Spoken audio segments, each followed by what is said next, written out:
بسم اللہ الرحمن الرحیم۔ شروع اللہ کے نام سے جو بڑا مہربان نہایت رحم والا ہے۔ حضرت ابو ذر غفاری رضی اللہ عنہ سے روایت ہے کہ نبی کریم صلی اللہ علیہ وآلہ وسلم نے جب سورج غروب ہوا تو ان سے پوچھا کہ تم کو معلوم ہے یہ سورج کہاں جاتا ہے؟ میں نے عرض کی کہ اللہ اور اس کے رسول ہی کو علم ہے۔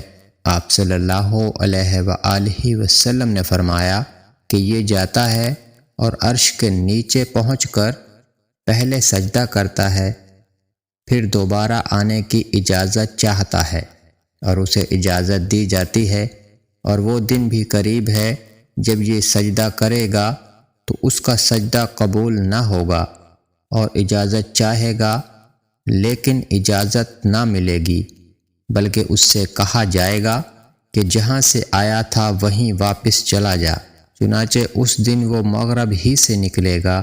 اللہ تعالیٰ کے فرمان وَالشَّمْسُ تَجْرِي لِمُسْتَقَرٍّ لَهَا ذَلِكَ تَقْدِيرُ الْعَزِيزِ الْعَلِيمِ۔